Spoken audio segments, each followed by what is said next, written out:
Di sini Anda melihat, saya menampilkan Chrome ya di sini, lamannya dari aiche.org, kemudian, Anda lihat di sini di bagian distillation practice, ada beberapa video yang ditampilkan di sini kalau Anda ingin melihat-lihat ya, yang kemarin saya, mau tunjukkan gitu, tapi sepertinya nanti kalau saya tunjukkan lagi, khawatirnya ada kendala teknis lagi seperti kemarin. Jadi silakan Anda boleh lihat-lihat di sini, gitu ya.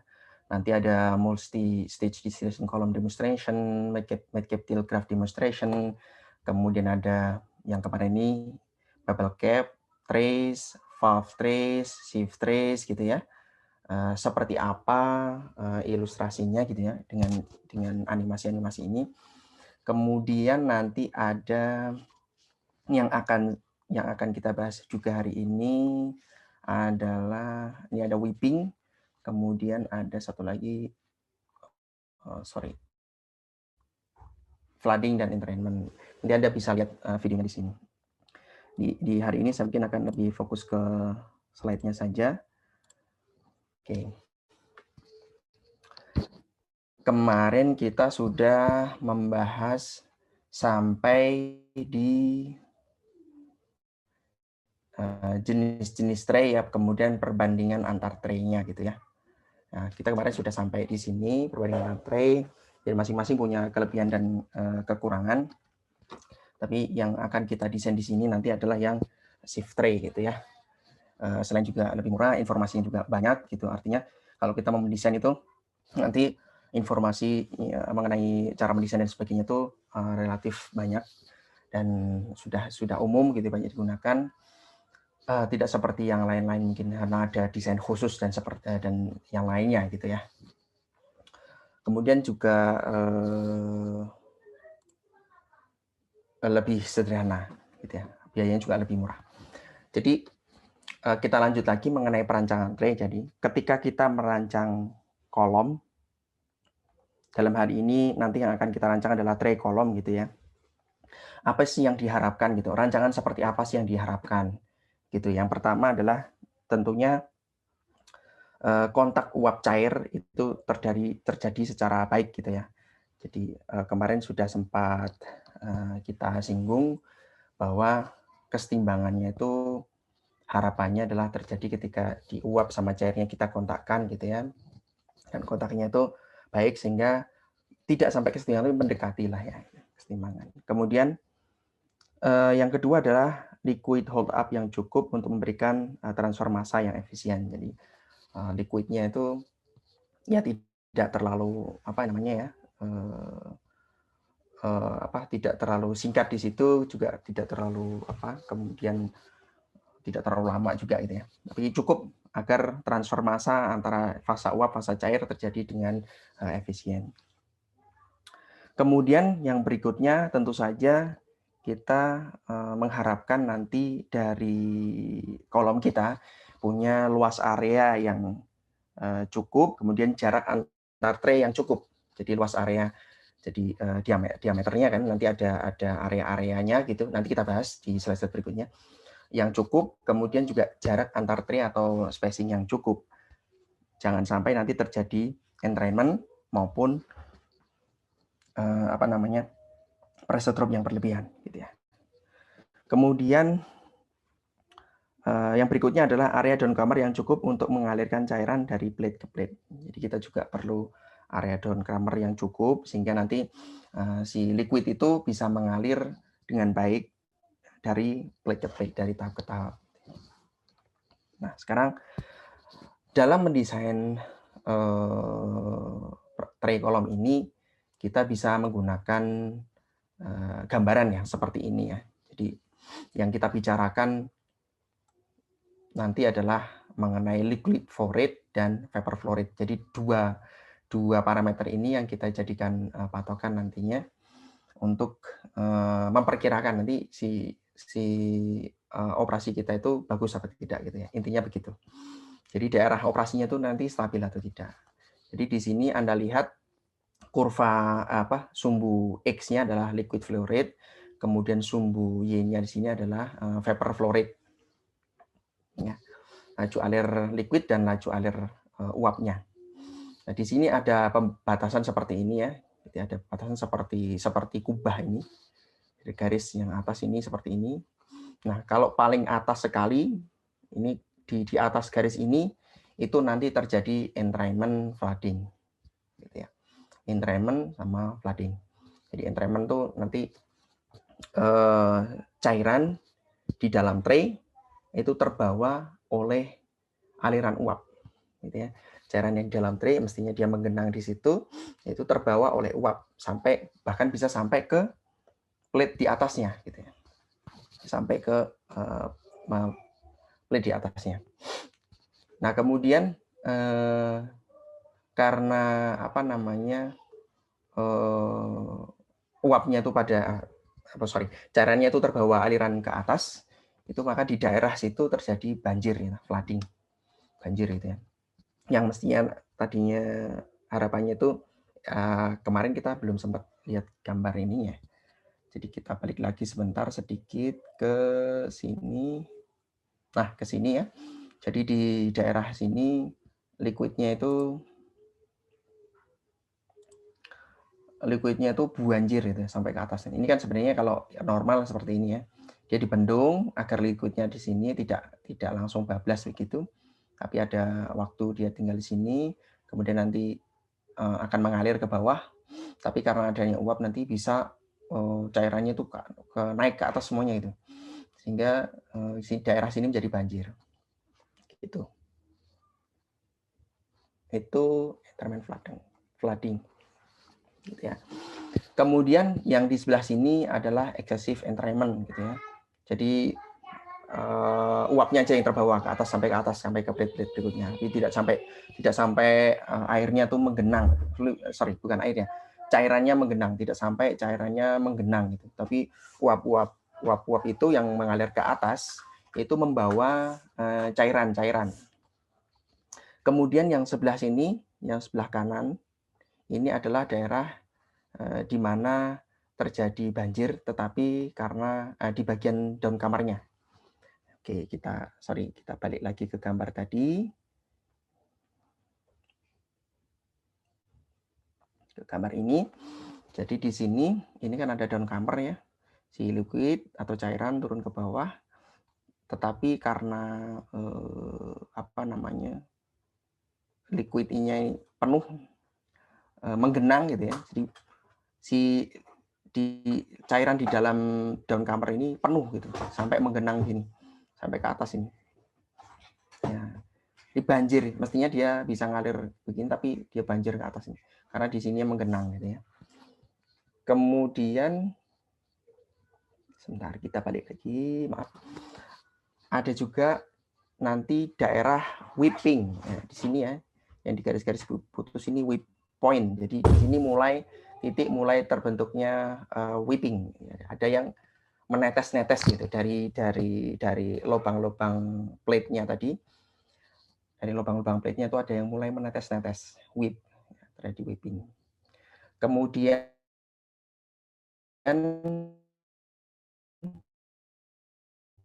yang ini adalah excessive whipping. Netesnya udah terlalu banyak, gitu, excessive whipping. Netesnya kalau masih sini masih oke gitu ya. Kemudian di bawahnya itu ada excessive whipping. Dia sudah berlebihan kalau udah melewati garis ini. Kemudian paling bawah lagi di sini adalah yang garis-garis putus ini adalah dump point. Jadi kalau dump point ini sudah liquidnya hanya keluar melalui lubang-lubang di plate-nya. Itu sebagian besar udah ke situ saja gitu. Yang mestinya dia mengalir melalui daun kamar gitu ya.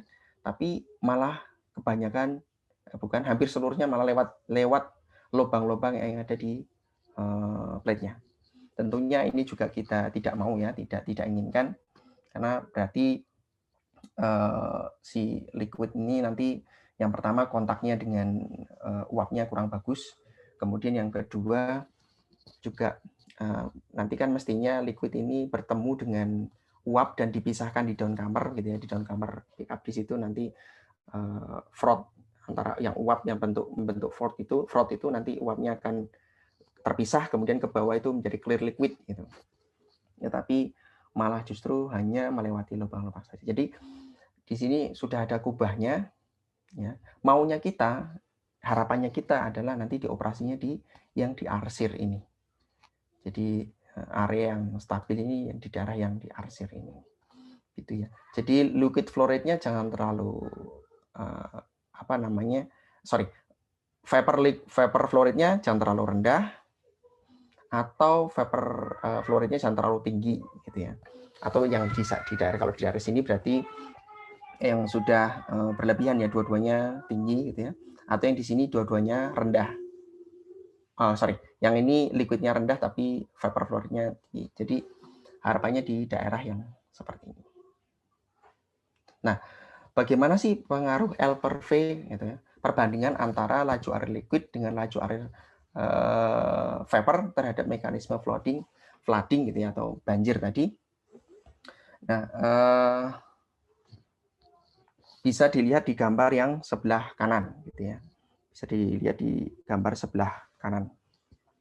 Ini ada yang garis atas ini, di atasnya, daerah di bawah, di atas garis ini adalah down cover flood. Jadi kalau L per V-nya tinggi, gitu ya, L per V-nya cukup tinggi, kemudian di sini tekanannya ya agak tinggi gitu. Tapi yang jelas di sini L per V-nya cenderung tinggi ya, rasio antara L per V-nya cenderung tinggi. Nah, ini di sini terjadi down cover flooding. Laju air cairannya gede banget gitu. Kemudian vapornya kecil gitu, perbandingannya besar. Sehingga terjadi banjir. Wah, banjir itu kan alirannya meluap gitu ya. Baik yang di tray maupun yang di ini yang di down comer-nya. Kemudian yang di antara ini adalah entrainment or down comer flood. Ini di antaranya. Ini down comer flood. Kemudian di bawah ini adalah entrainment. Jadi yang entrainment itu nanti liquid per V-nya, liquid flow rate per vapor flow rate-nya cukup rendah. Jadi di sini terjadi entrainment, spray entrainment gitu ya. Ini pengaruh antara L per V. Jadi nanti kita harapannya L per V-nya cukup sehingga hanya terjadi entrainment saja gitu, nggak sampai yang flooding berlebihan gitu ya. Nanti di belakang itu ada beberapa tes yang kita bisa lakukan ya. Ini cukup apa enggak dan seterusnya. Oke. Nah, ini sebenarnya videonya nanti menunjukkan flooding itu dan entrainment itu seperti apa. Kemudian yang satunya lagi ini yang menjelaskan weeping itu terjadinya seperti apa. Nanti Anda silahkan boleh melihat di ininya saja ya, di webnya saja, karena khawatirnya nanti saya nyalakan nggak ada suaranya, begitu saya coba share audio nanti bermasalah lagi. Jadi kita langsung saja ke sini. Nah, oh iya, tadi mungkin ada yang bagian yang belum kita bahas juga ya. Tadi weeping sudah, kemudian entrainment sama flooding sudah, nanti ada coning, nanti kita bisa lihat di slide berikutnya. Nah, dalam perancangan tray column ini, nanti kita menggunakan laju uap dan laju cairan di bagian atas dan bagian bawah. Ya, nanti bisa berbeda ya, laju uap di bagian atas, bagian bawah itu berbeda. Dan konsekuensinya apa? Gitu. Karena kita menggunakan laju uap ini yang dimana atas sama bawah bisa berbeda, maka konsekuensinya dimensi kolom bagian atas dan bagian bawahnya juga bisa berbeda. Ya, makanya gitu. Laju ini di mana di bagian atas, di bagian bawah itu berbeda. Artinya enriching sama stripping nanti bisa berbeda gitu ya dimensinya. Sebagaimana di awal kemarin kita lihat ada kolom-kolom itu yang bisa bawahnya besar, atasnya kecil, atau atasnya besar, bawahnya kecil, macam-macam. Ada yang sama. Gitu ya. Nah, untuk rancangan kolom bagian atas itu nanti diwakili oleh tray teratas dalam kolom. Jadi tray yang paling atas gitu ya. Kemudian untuk rancangan kolom bagian bawah nanti diwakili oleh tray terbawah. Jadi kita hanya merancang nanti yang tray paling atas dan tray paling bawah saja. Gitu ya. Kemudian dalam rancangan tray ini nanti berdasarkan laju uap dan laju cairan antar tray, bukan laju produk atas dan produk bawah gitu ya. Jadi ini kalau misalkan kemarin dijelaskan laju uap dan laju cairan antar tray gitu ya. seperti ini uap yang naik kemudian cairannya turun, bukan berdasarkan apa namanya produk atas dan produk bawah. Kalau produk atas kan berarti distillate-nya ini ya. Padahal kan nanti kita merancangnya kan ini uap sama cairan. Sementara kalau produk atas ini hanya bisa cairan jenuh gitu ya. Begitu juga yang bawah, padahal kita bawah itu butuhnya nanti adalah laju uap dan laju cairnya, bukan produk bawahnya. Kalau produk bawahnya berarti nanti hanya satu saja, cairan saja. Itu ya. Jadi kita menggunakan ini laju uap laju uap dan cairan di tray teratas dan laju uap dan cairan di tray terbawah. Biasanya kalau dalam kasus-kasusnya, kasus-kasus yang disediakan, nanti biasanya itu laju uap dan cairan diketahui dalam laju molar. Seperti ujian kemarin ya. Ujian yang kemarin itu kan soalnya diketahui laju molarnya berapa gitu ya.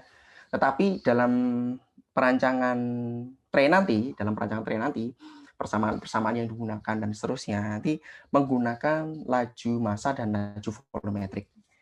Gitu ya. Kasusnya nanti yang disebutkan mol gitu ya, komposisinya sekian mol dan seterusnya gitu ya. Diumpan gitu ya. Kemudian produknya kita maunya sekian persen molar dan seterusnya gitu ya. Tetapi di perancangan ini nanti kita menggunakan laju massa dan laju volumetrik. Nah, kalau kita mau menentukan laju massa dan volumetrik dari data mol tadi, ya tentu saja kita perlu data properties ya dari masing-masing molekul gitu. Data densitas massanya berapa, berat molekulnya berapa gitu ya. Sehingga kita bisa menghitung ini laju massa dan laju volumetriknya gitu ya. Antara di aliran uap dan di cairan. Sehingga dalam perancangan tray nanti kita perlu membuat lembar data perhitungan awal gitu ya, atau calculation data sheet seperti contoh ini. Ya, nanti kita lihat apa namanya laporan dari kakak kelas kalian yang kakak angkatan kalian atau kakak tingkat kalian tahun lalu yang sudah membuat laporan tray column, sudah mempresentasikannya, nanti kita lihat seperti apa sih laporannya gitu ya. Nah, berarti nanti kita di awal untuk membuat perhitungan berikutnya nanti kita perlu membuat data perhitungan seperti ini ya. Jadi kondisi aliran cairan dan uap, laju molarnya berapa, temperaturnya berapa gitu ya, berat molekul gitu ya, yang massa cair berapa, uap berapa, rapat massanya atau densitasnya, yang cairan berapa, uap berapa. Nanti kita bisa memperoleh laju massanya yang fasa uap, fasa cair, fasa uap, kemudian laju volumetrik, fasa cair, fasa uap, dan tegangan permukaan. Tegangan permukaan nanti yang diperlukan nanti yang di liquid saja. Nah, ini dibuat kondisinya untuk bagian atas dan bagian bawah. Nah, sekarang mengenai rancangan tray column untuk fraksinasi yang akan kita rancang nanti adalah yang tipe ini ya, perforated atau shift tray column. Nah, rujukannya atau pustaka yang kita gunakan yang pertama adalah SINOD. Ini di Chemical Engineering volume 6 di Coulson and Richardson An Introduction to Chemical Engineering Design. Ini cukup tua, bukunya 1983. Ini untuk metode rancangannya. Sementara untuk gambar-gambar nanti bisa dilihat di yang ini, Kister HZ, Distillation Operation Micro Hill Publishing Company 1990 tahun 1980. Yang ini metode rancangannya, nanti ada contohnya di buku ini, SINOD, di babnya SINOD ya berarti ya, bukunya sih editornya Coulson and Richardson. Metodenya nanti beserta contohnya nanti bisa lihat di sini. Sementara kalau gambar-gambar kalian mau melihat gambar-gambar detail dan seterusnya, Anda bisa melihat di bukunya Kister. Oke. Berikutnya. Nah, sekarang kita akan melihat beberapa definisi dalam kolom yang nanti kita akan gunakan dalam perancangan ya. Anda lihat di sini yang sebelah kiri adalah skema dari tray-nya gitu ya. Ini adalah tray. Kemudian di sini ada calming zone, itu di mana liquid turun dari atas. Kemudian ada area downcomer. Jadi di sini nanti diberikan ruangan ya. Kalau Anda kemarin lihat itu dibuat juring gitu ya, bukan juring ya, apa ya? Jadi ada bagian dari lingkaran itu yang dibuka gitu ya, agar cairan bisa melewati sini ya, ke melewati area yang terbuka ini atau downcomer area ini menuju ke plate yang ada di bawahnya atau tray yang ada di bawahnya. Nah, secara definisi ini kolom area itu berarti yang ini semua ya. Jadi dari area kolomnya ini diameternya dari plate gitu ya. Ini berarti kolom area semuanya ini. Kemudian nanti ada dipotong sebagian ini digunakan untuk downcomer area. Ya, downcomer area. Jadi yang di sini berarti nanti yang dipotong ini jadi downcomer area. Gitu ya. Yang di lubang gitu lah ya. Nah, kemudian sisanya ini adalah net areanya. Area bersihnya ini sisanya. Setelah dipotong dan kamar area. Nah, lalu ada namanya lagi adalah aktif area. Aktif area. Jadi net area ini nanti masih dipotong lagi gitu ya. Yang aktif area ini adalah yang nanti digunakan untuk kontak antara cairan dan uap. Jadi cairan dan uap nanti kontaknya di sini. Ya, di area yang sudah dipotong dan kamar area sama calming ini ya. Dan kamar sama calming ini yang dari atas ini yang dari cairan yang turun dari atas. Berarti yang sebelah sini. Ini yang garis putus-putus ini. Sebelah sana areanya adalah yang di sini. Nah, ini calming, ini cairan turun gitu ya. Nah, kontak aktifnya adalah di sini. Aktif areanya itu nanti di sini. Nah, sisanya yang ini adalah down kamar. Nah, kemudian nanti ada whole area gitu ya. Namanya juga perforated tray ya. Jadi ada lubang-lubangnya gitu. Lubang-lubangnya juga nanti ada total luasnya itu berapa sih gitu. Kita mau membuat plate-nya tray-nya itu nanti luas lubangnya di situ berapa sih? Nah, itu whole area. Nah, nanti definisi area ini nanti yang akan kita gunakan dalam rancangan. Jadi Anda jangan bingung, nanti di bukunya juga ada sih itu, penjelasan mengenai ini gitu ya. Oh, simbol AC ini untuk kolom area gitu ya, dan seterusnya. Nah, kemudian ini ada lagi, ini seperti yang tadi ya, seperti yang di depan tadi, tetapi lebih apa ya, agak sedikit berbeda gini bentuk kurvanya gitu ya. Ini Anda juga bisa lihat ini di bukunya Sinot. Nah, ini liquid rate, kemudian vapor rate, sama seperti tadi gitu ya. Di sini ada excessive entrainment, ada flooding, dan kamar backup limitation, ini berarti yang kamar flooding tadi. Kemudian ada whipping, whipping. Kemudian yang ini conning ya, conning ya. Jadi conning yang tadi di gambar yang tadi mungkin belum ada, ini ada conning. Jadi kalau laju alirnya kecil, kemudian laju uapnya cukup kencang, nanti akan membentuk conning. Jadi si uapnya ini nyembur gitu ya. Jadi bagian liquidnya itu akan bentuk seperti cone gitu. Seperti apa ya? Seperti corong es krim. Cone seperti itu sehingga liquidnya itu jadinya seperti dibatasi oleh uap gitu ya. Jadi liquidnya nggak bisa ketemu dengan uapnya dengan baik gitu. Jadi disembur gitu. Ya menyingkir ke arah kanan kiri gitu. Jadi kalau misalkan barangkali kalau digambar itu nanti ya seperti ini barangkali ya. Disembur itu nanti uapnya ke sana. Di liquidnya begini jadinya nggak bisa ketemu atau kontak dengan uapnya dengan baik karena terbang gitu. Nah, batas atas kecepatan uap itu nanti adalah yang kondisi flooding. Nanti kita bisa nanti ada panduannya untuk menghitung ini ya, flooding seperti apa. Nah, tapi efisiensi plat yang tinggi itu adalah pada kecepatan yang tinggi. Ya, tentu saja. Tapi kalau jangan terlalu tinggi, nanti kalau terlalu tinggi nanti bisa flooding atau excessive entrainment gitu ya di situ. Nah, kecepatan uap itu sebaiknya memang 70-85% dari kecepatan flooding. Jadi 70-85% kecepatan flooding. Misalkan floodingnya nanti terjadi di kecepatan floodingnya berarti nanti rasio antara L per V-nya berapa gitu ya. Nanti di situ diambil 70-85%. Biasanya nanti 80 atau 85% gitu diambilnya dari kecepatan flooding. Nah, itu yang kita gunakan untuk perhitungan awalnya nanti. Pak Udin, boleh izin bertanya? Ya, silakan. Yang ini kan vapor terhadap liquid ya. Ini kok bentuknya jadi seperti kotak begitu ya Pak? Beda sama yang tadi dikasih di awal-awal. Ada juga yang vapor terhadap liquid tapi kayak bulat begitu Pak. Ya, oke.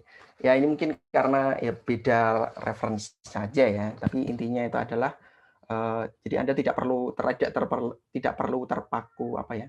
Terlalu oh ini angkanya berapa dan seterusnya dari sini ya. Ini sebenarnya kan nggak ada angka-angkanya ini. Ini hanya skematik saja. Tadi juga hanya skematik gitu ya. Barangkali di sini lebih dibuat batas-batasannya lebih jelas gitu ya. Karena entah referensinya berbeda. Kalau yang ini setahu saya di Synode yang saya punyanya yang soft file-nya itu yang lupa saya tahun berapa gitu. Itu gambarnya yang seperti ini. Kalau yang tadi mungkin dari referensi yang lain. Tapi intinya adalah kita menggunakan area di mana gitu ya. Nanti ada batasan-batasannya gitu ya. Jangan sampai terjadi weeping berlebihan, jangan sampai terjadi flooding gitu ya.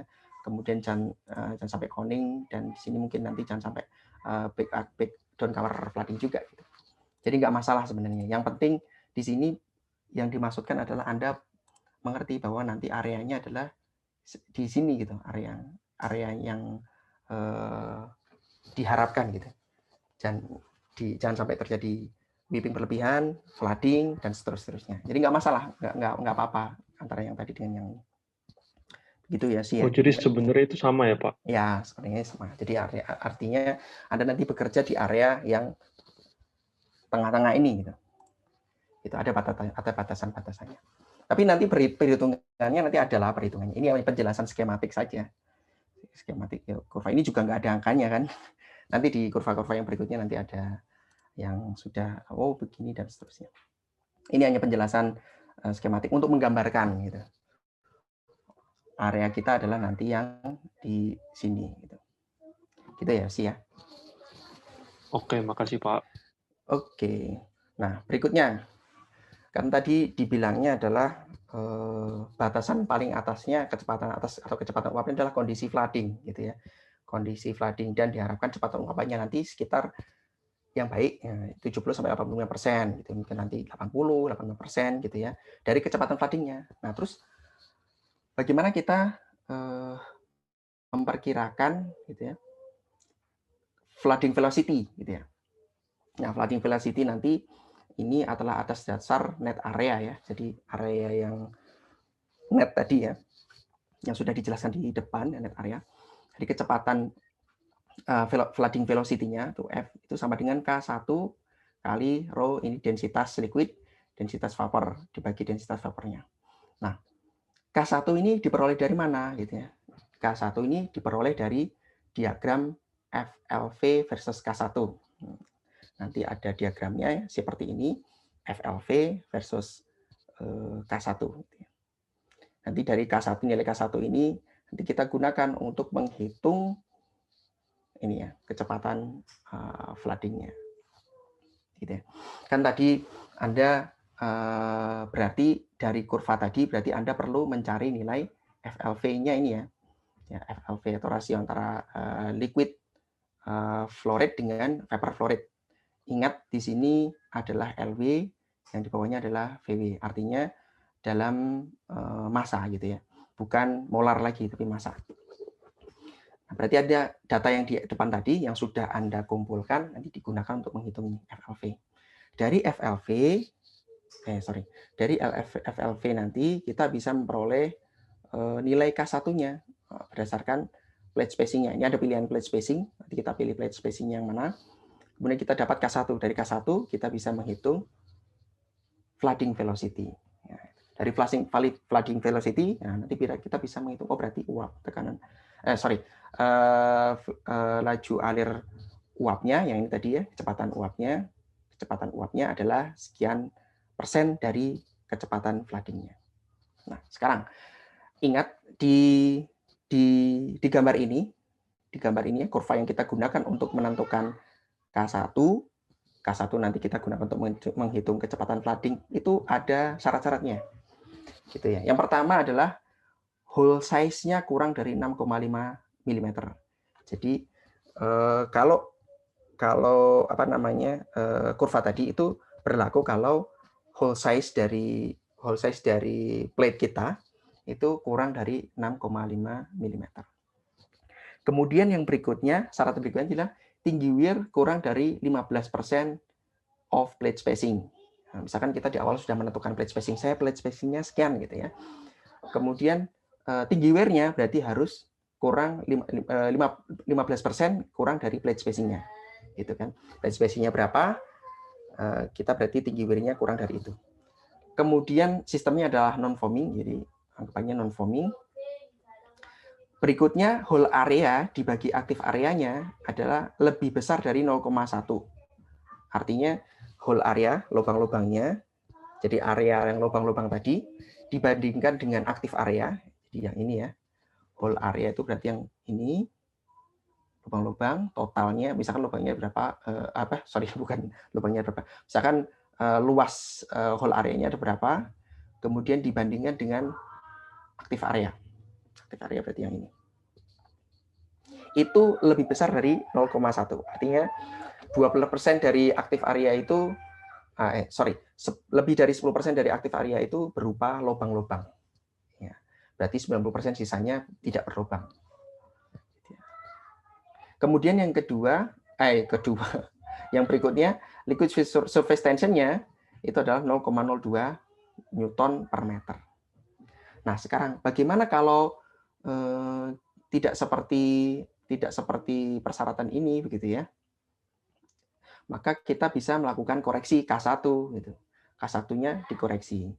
Jika hole area per aktif areanya gitu ya, misalkan 0,08 gitu ya, maka kita perlu kalikan nilai K1-nya dengan 0,9.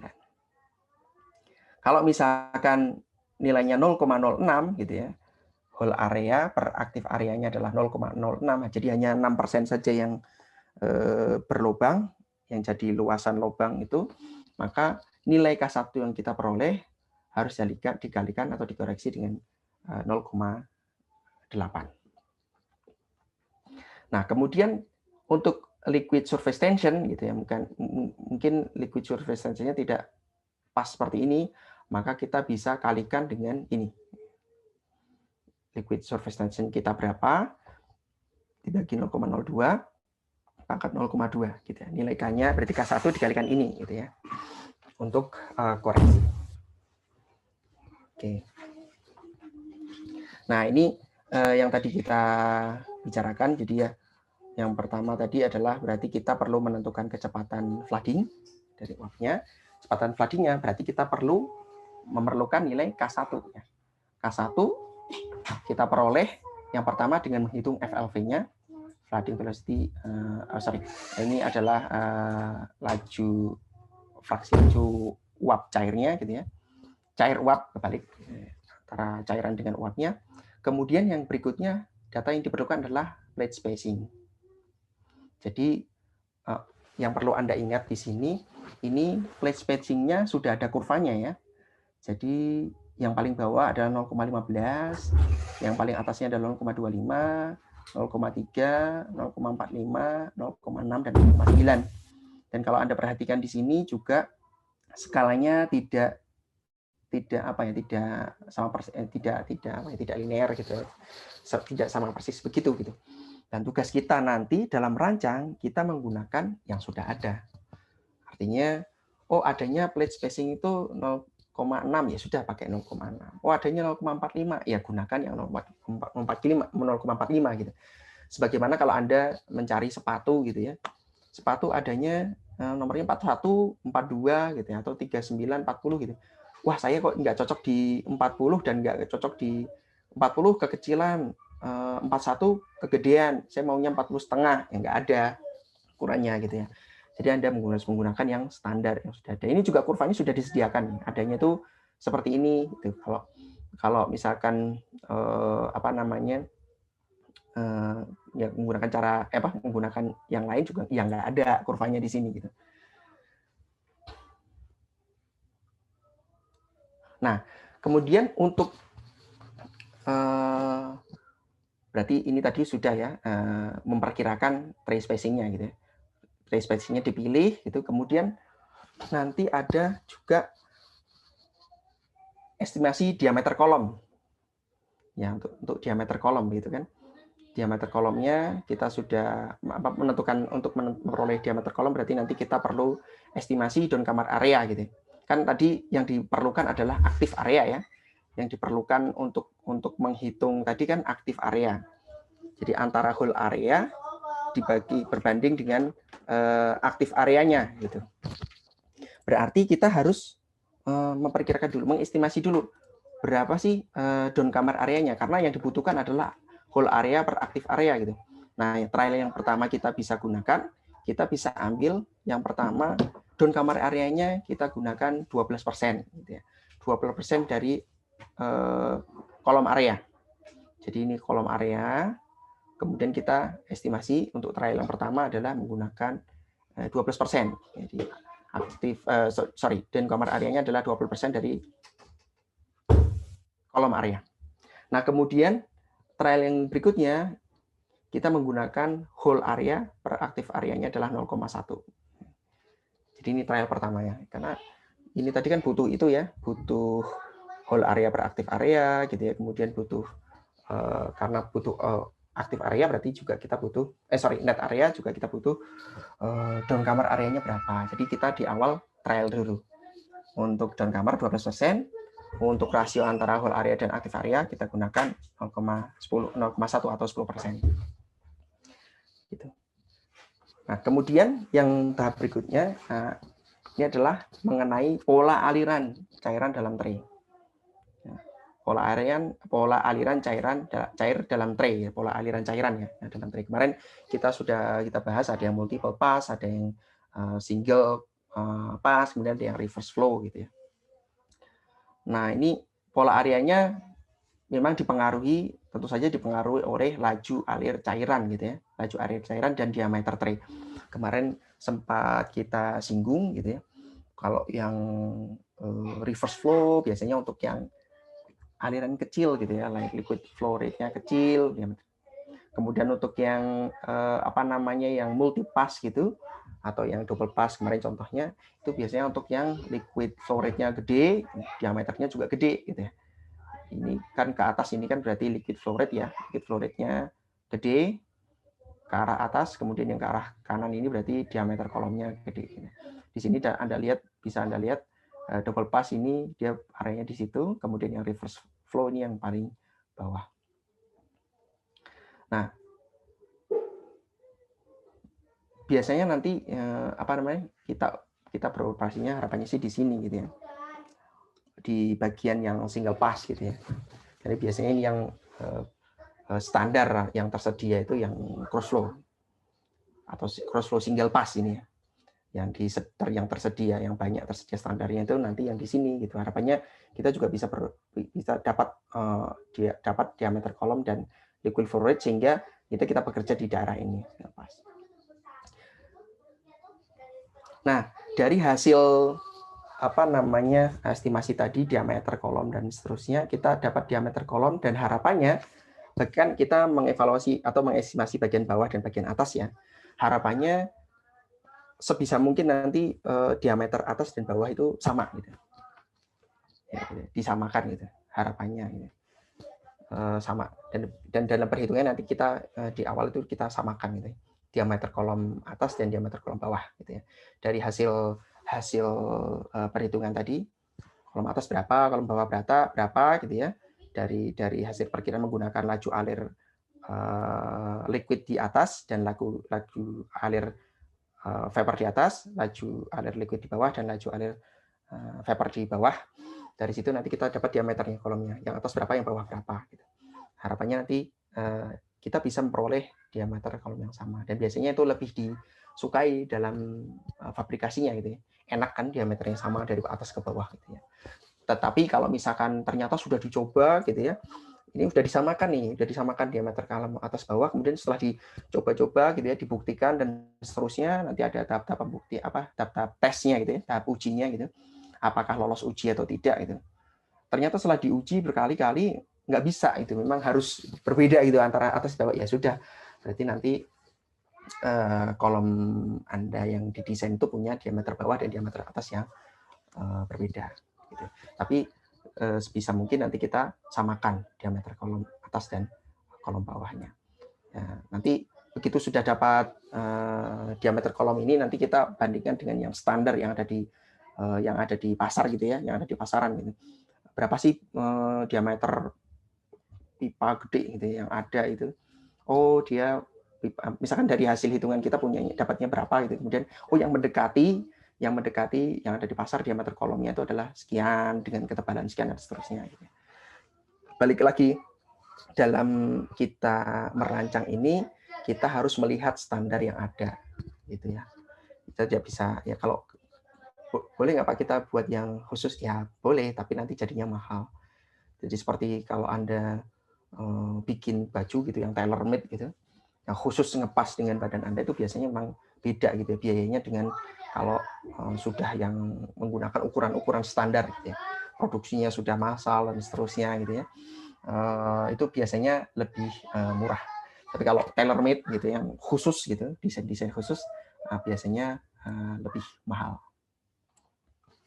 Oke. Nah, dari hasil ini tadi, dari hasil tahap pertama tadi, kita memperoleh namanya adalah professional plate design. Jadi desain sementara kita gitu ya. Kita punya plate spacing tadi yang kita sudah perkirakan, kita punya down kamar area yang sudah kita perkirakan juga tadi ya, kita pilih-pilih berapa gitu ya di trial awal. Kemudian whole area per aktif areanya juga kita perkirakan juga, sehingga dapat diameter kolomnya juga nanti masih perkiraan juga gitu ya. Apakah ini lulus uji atau tidak gitu ya. Nah, dari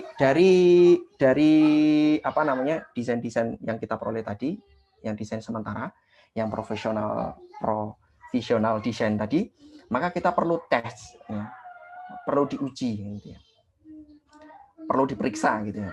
Yang pertama adalah pemeriksaannya adalah whipping condition. Nah, gimana whippingnya gitu ya. Kita perlu cek, wah whippingnya terlalu berlebihan, nggak bisa, berarti nanti harus ada desain yang tadi perkirakan di awal kita ubah. Ya trial and error gitu ya, trial and error gitu. Seperti Anda kemarin diajarkan tentang multi komponen juga ada trial-trialnya gitu ya. Oh, pertama saya masukkan angka sekian gitu. Kemudian dicoba-coba gitu sampai tidak terjadi whipping. Kemudian yang berikutnya adalah plate pressure drop. Bagaimana dengan pressure drop-nya gitu ya. Jadi ada ada penurunan tekanan nanti. Jadi uap itu kan ada yang ke atas ini ya, bergerak ke atas. Nah, uap nanti di setiap tray itu nanti akan ketemu dengan cairan. Nah, tentu saja begitu sampai di situ nanti ada perubahan tekanan gitu ya. Terus itu sampai ke atas. Nah, di setiap satu tray itu ada batasannya gitu. Berapa sih pressure drop yang diizinkan gitu ya. Jadi ada batasannya. Kalau melewati yang diizinkan ya nggak bisa, berarti harus diubah desainnya. Di awal nanti harus ada yang diubah lagi, dihitung lagi. Kemudian yang berikutnya ada down kamar liquid backup, fraud head dan down kamar residence time. Jadi di bagian down kamar tadi kan ada liquid yang turun ya, kemudian ada cairan di situ yang menggenang, yang sehingga memberikan waktu uap-uap yang terbawa oleh aliran cairan itu bisa terpisahkan. Sehingga yang turun bagian bawah nanti yang masuk ke plate berikutnya sudah clear berupa liquid saja. Nah, berarti si liquid ini di bagian down kamar perlu waktu tinggal yang cukup. Ada residence time-nya yang di standar gitu ya. Biasanya harus berapa sih residence time-nya gitu ya. Nanti ada angka-angkanya. Kalau misalkan terlalu singkat atau kurang dari yang disyaratkan itu, maka nanti pemisahan uap cairnya jadi tidak sempurna, ya, kurang bagus. Kemudian yang berikutnya adalah entrainment. Excessive entrainment enggak gitu ya. Kalau semuanya dari hasil keempat uji ini ternyata sudah lolos gitu ya. Oke, sudah lolos semua, berarti desain kita sudah oke gitu, udah bagus. Tapi perlu diingat ya, perlu diingat bahwa dalam mendesain kolom ini tentu saja kita perlu menghasilkan kolom yang selain memenuhi persyaratan-persyaratan ini, selain memenuhi batasan-batasan ini, juga harapannya kita mempunyai kolom yang murah gitu ya. Biayanya murah itu. Murahnya gimana ya? Berarti tidak terlalu tinggi gitu ya. Kemudian juga ya, yang intinya itu sih yang paling utama, tidak terlalu tinggi, tidak terlalu besar gitu ya. Karena kalau misalkan tinggi sekali gitu, ternyata kolom kita ini masuk semua karena plate spacing-nya dipilih yang paling tinggi gitu ya, yang paling besar. Udah plate spacing-nya paling besar sehingga semuanya masuk semua. Tetapi akhirnya apa? Akhirnya kolom kita tinggi sekali dan biayanya menjadi sangat mahal. Jadi kalau di kuliah yang tahun lalu atau tahun-tahun yang sebelumnya itu Pak Danu sering menekankan gitu ya. Jadi dalam pengoperasiannya itu berapa sih gitu ya. Jadi lebih murah itu dibandingkan dengan capital cost-nya itu. Capital cost-nya itu berlebihan, jangan sampai terlalu mahal gitu ya, karena biasanya lebih mahal dibandingkan dengan yang operational cost-nya untuk kasus ini. Sehingga sebisa mungkin kita mendesain kolom yang murah gitu ya, agar capital cost-nya juga rendah. Nah, ini adalah tes yang tadi kita perlu lakukan ya. Yang pertama adalah whipping. Nah, whipping ini yang seperti sudah pernah saya singgung adalah di mana cairan-cairan itu bocor ya melalui lubang dari plate-nya. Nah, sehingga kecepatan yang rendah yang diizinkan, kecepatan paling rendah yang diizinkan nanti adalah kecepatan pada whip point. Nah, bagaimana caranya agar misalkan masih terjadi whipping gitu ya, maka hole areanya harus dipilih sehingga pada operasi laju rendah kecepatan uap masih di atas kecepatan pada whip point. Begini. Jadi kalau misalkan whipping itu kan terjadi karena berarti laju alir uapnya kan tidak cukup mengangkat liquidnya gitu ya. Padahal kan mestinya uap ini mendorong ke atas gitu ya, memenuhi semua lubang itu sehingga tidak ada liquid yang bocor ke bawah gitu ya. Tidak ada yang liquid cairan yang merembes ke bawah melalui lubang-lubang itu. Berarti kan lajunya rendah ya, lajunya rendah. Gini, kalau Anda bayangkan misalkan Anda punya selang gitu ya, Anda pegang selang gitu. Anda pegang selang air gitu ya, lajunya tetap laju volumetriknya tetap, tetapi begitu Anda pencet gitu ya si selangnya itu, Anda pencet kan areanya jadi kecil ya, areanya kecil. Si laju atau kecepatannya, laju linear velocity-nya itu kecepatan linearnya itu menjadi lebih kencang dalam volumetrik yang sama. Jadi makanya harus di sini harus whole areanya harus dipilih sehingga pada operasi laju rendah kecepatan uap kecepatan uap yang rendah pun masih bisa ini ya di atas kecepatan whip point-nya. Jadi nanti yang di otak-atik nanti di sini adalah whole area. Kemudian yang berikutnya adalah pressure drop. Jadi pressure drop-nya adalah pressure drop siapa gitu ya? Pressure drop dari yang tadi saya bilang uap gitu.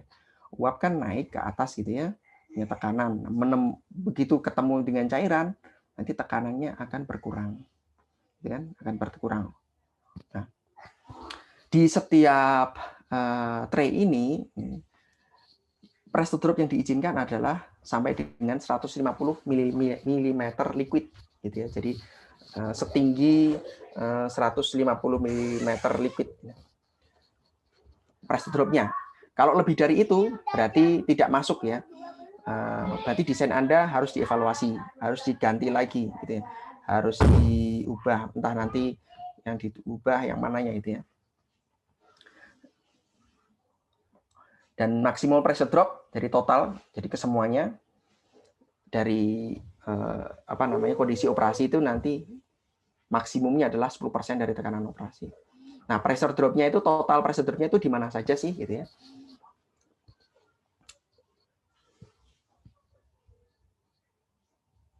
Nah, ini ada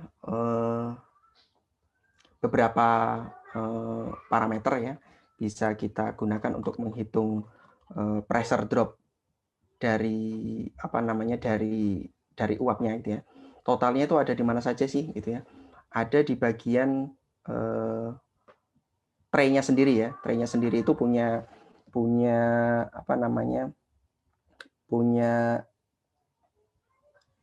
pressure drop kan.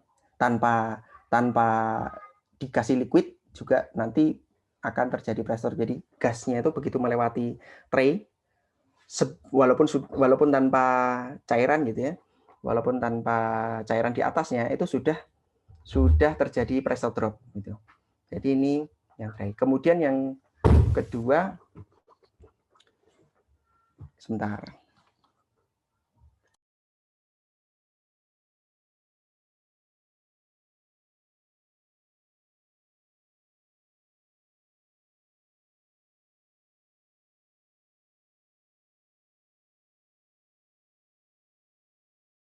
Nah, kemudian yang berikutnya adalah HW. Ini tinggi, berarti tinggi dari wear-nya ya.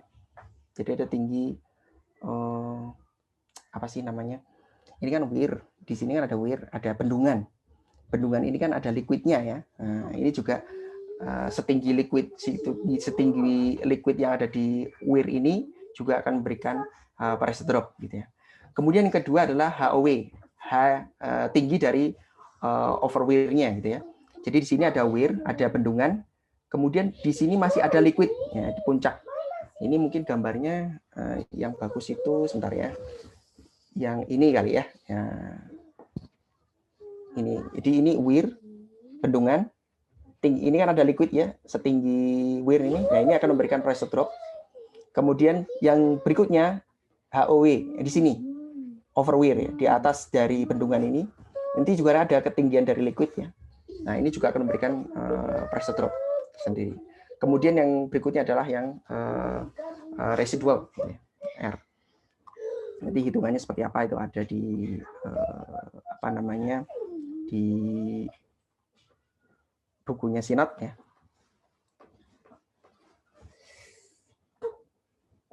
Itu residual head gitu ya.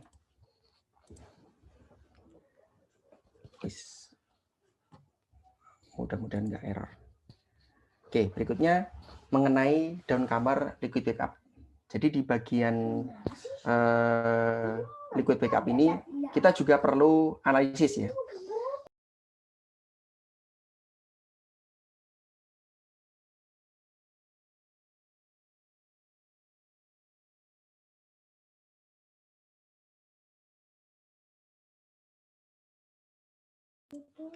Seperti tadi kita diskusikan, kita bahas sebelumnya, kita singgung berikutnya, sebelumnya itu downcomer area dan tray spacing yang dipilih harus menyebabkan tinggi cairan dan float dalam downcomer tidak melebihi puncak wear di tray atasnya. Jadi nanti downcomer ini ya, dan float gitu ya, downcomer yang berisi cairan dan float ya, tinggi dari floatnya itu harapannya tidak melebihi puncak dari wear di tray atasnya. Jangan sampai dia melebihi sini ya. Kalau melebihi ini berarti banjir nanti. Nah, di sini berarti cairannya tidak bisa mengalir ke bawah sini, jadi terjadi banjir. Sebentar.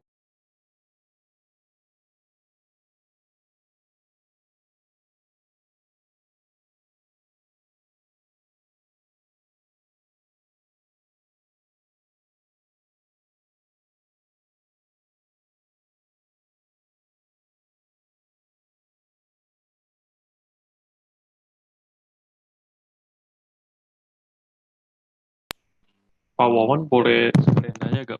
Mungkin Pak Udin lagi agak sibuk. Oke, silakan, Yosi. Oh, oke Pak.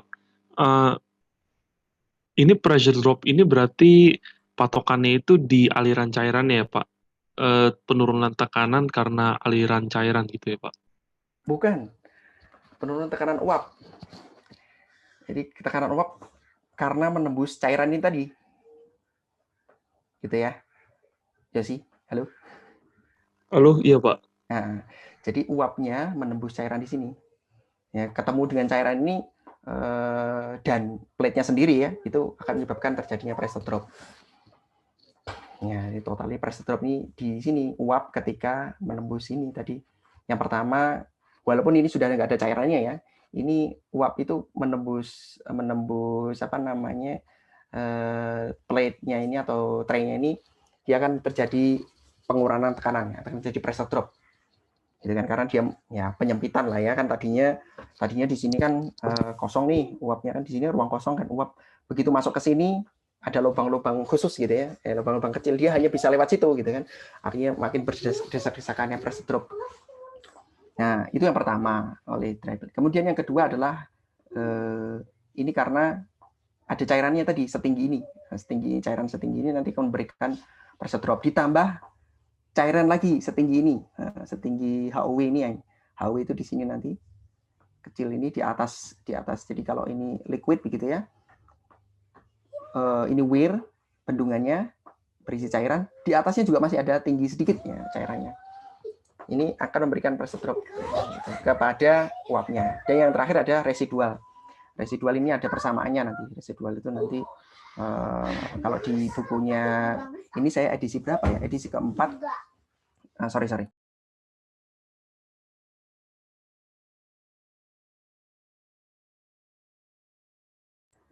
Sorry ya, ada sedikit gangguan. Jadi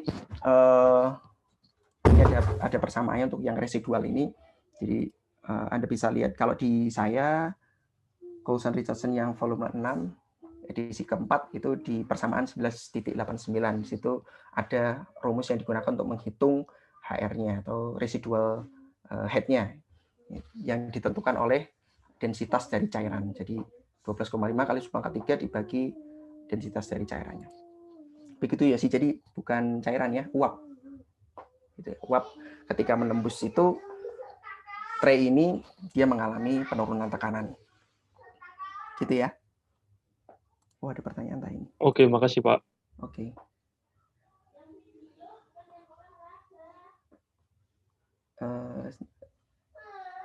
Oke. Kok malah jadi error ini? Sebentar. Udah bisa. Oh, slide saya malah keluar. Sebentar. Saya share lagi ya. Tadi ngelihat chat malah jadinya bermasalah. Oke. Paling enak emang gak usah pindah-pindah dulu. Nanti chatnya kita lihat belakangan ya. Maaf ya. Oke, jadi pressure drop-nya bukan pressure drop cairan, tapi pressure drop uap. Tapi cairan-cairan yang ada dalam situ itu akan memberikan pressure drop kepada uapnya. Nah, kemudian ini tadi mengenai downcomer liquid backup-nya ya. Jadi ini Anda lihat di sini ada clear liquid, kemudian di sana di atasnya masih ada frog. Total ketinggian ini jangan sampai melebihi ketinggian weir yang ada di plate sebelumnya, di atasnya, jangan sampai nanti banjir. Kemudian ini pertimbangannya adalah uap yang ada dalam downcomer harus lepas ke atas. Jadi uap-uapnya ini harapannya nanti harus terpisah, karena memang fungsi dari tray ini mencampur dan memisahkan, gitu ya. Mencampur uap cair dan memisahkan, gitu. Begitu sudah tercampur nanti harus terpisah. Kalau ada uap yang terbawa sini ke aliran cairan harus dipisahkan. Kalau ada cairan yang terbawa ke aliran uap ya harus terpisah juga, gitu.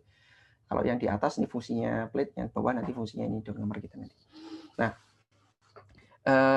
pertimbangannya tinggi clear liquid dalam downcomer tidak boleh melebihi 0,5 kali plate spacing ditambah wear head. Jadi tinggi clear liquid yang ada di sini tidak boleh melebihi 0,5. Jadi ini spacing dibagi 0,5. Spacing tambah wear dibagi 0,5. Jangan sampai lebih dari itu. Nah, nanti yang dihitung dari downcomer ini adalah residence time-nya nanti. Ya. Jadi liquid di dalam downcomer ini harapannya dia tinggal di situ setidaknya minimal 3 detik, gitu ya.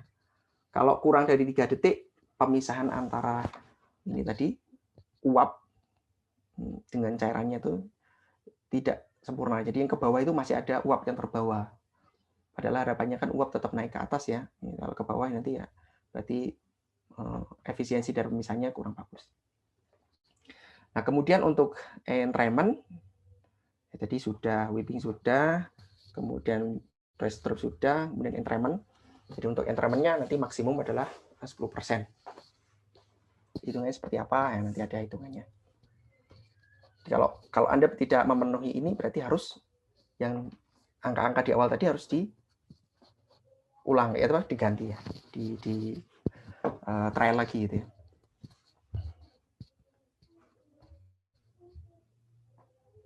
Ini tadi sudah. Oke. Ini kemudian dalam perancangan kolom tadi kita sudah bahas juga terminologinya. Nah, ini adalah ya ini yang tadi kita bahas-bahas yang weir itu yang mana gitu ya. Kemudian downcomer yang mana. Ini kan tadi kita di depan sudah bahas ya. Aktif kolom area yang ini, kolom area yang ini, kemudian downcomer itu yang dipotong, net area itu berarti sisanya, aktif area itu yang setelah dikurangi calming zone sama downcomer, kemudian yang whole area itu yang ini. Nah, weir itu nanti ada di batas ini yang di bagian downcomer tadi. Ya, ini kalau misalkan ini downcomer, ini misalkan plate-nya, kemudian di sini ada downcomer, nah di sini ada weir-nya, ada bendungannya. Panjang weir itu ini dari sana ke sini ya. Jadi ini bukan pas diameter itu. Misalkan luas areanya berapa gitu, kalau dibuat ini jadi ini ada panjang LW-nya, kemudian tingginya ini di sini. Ya, tingginya itu yang weir-nya itu yang ini nanti berarti bendungannya ya, bendungannya itu setinggi ini nanti. Dia itu dari sini sampai sini ya nanti ya bendungannya. Nah, tinggi weir itu biasanya nanti 3, 4 atau 5 cm. Weir itu bendungan. Kalau tidak dikasih bendungan ya bablas gitu ya. Kalau misalkan ya sama lah kayak kalau sekarang kita hutannya sudah gundul gitu ya. Dan sudah gundul, begitu ada hujan deras, airnya udah hilang, nggak ada yang tersimpan gitu ya. Nggak ada yang tersimpan di dalam ya kita nggak punya simpanan air lah gitu. Udah begitu hilang ya airnya, hujannya habis ya sudah hilang semua gitu. Ini kalau ada bendungan, makanya kalau sekarang kan ada bendungan buatan gitu ya tujuannya ini. Kalau pas lagi airnya banyak disimpan gitu, nanti kalau pas ada ya pas kekeringan ya airnya bisa dialirkan gitu ya. Nah, ini kalau bendungannya ini kalau di plate ya penjaga biar liquidnya di sini dulu gitu ya, nggak langsung atas ke bawah. Nah, kemudian untuk tray atau plate spacing ini yang ini ya, dari tray ke tray ya, dari tray ke tray.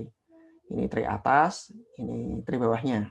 Jadi panjang atau jarak antar tray ke tray ini disebut sebagai tray atau plate spacing.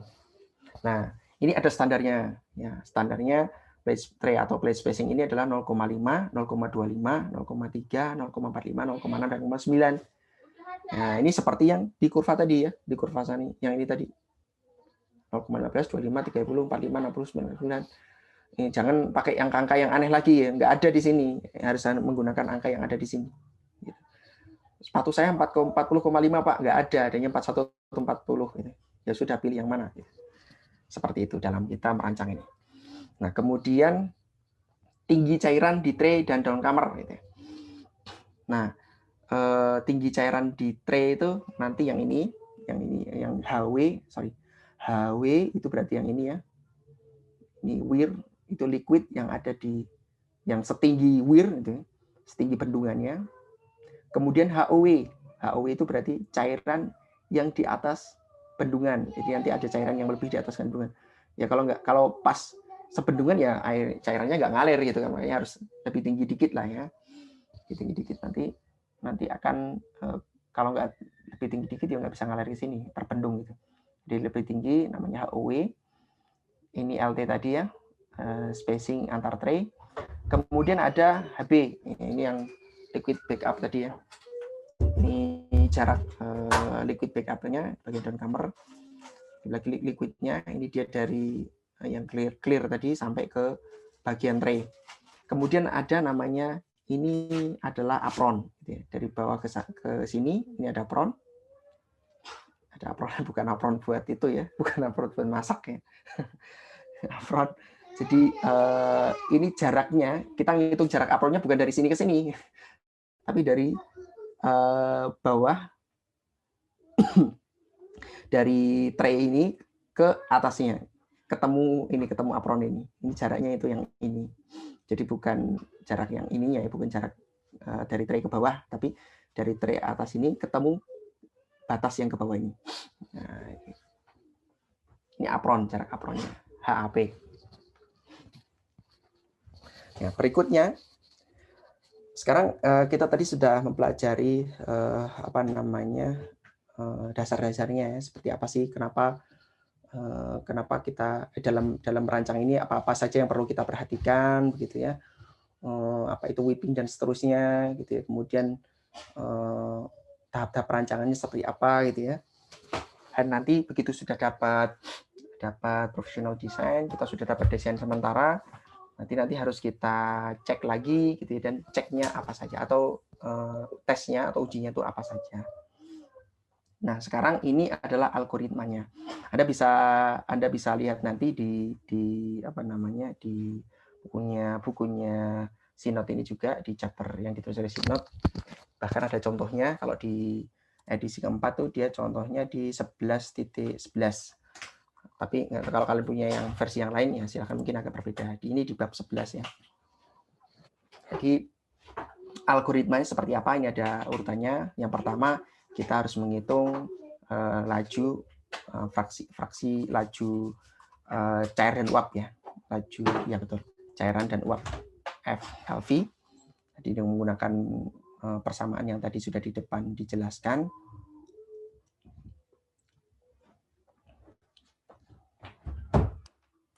Ikut vapor flow factor ya. Kemudian yang berikutnya kita harus menentukan tinggi spacing. Ingat, spacing ini kita pilih-pilih dulu ya. Kan kalau kita merancang itu kan maunya, kira-kira kalau merancang ini maunya spacingnya yang besar atau yang kecil? Yang tinggi atau yang pendek?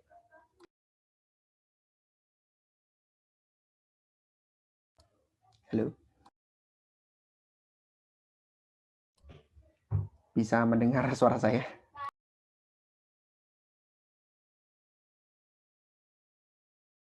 Halo, masih menyimak ya?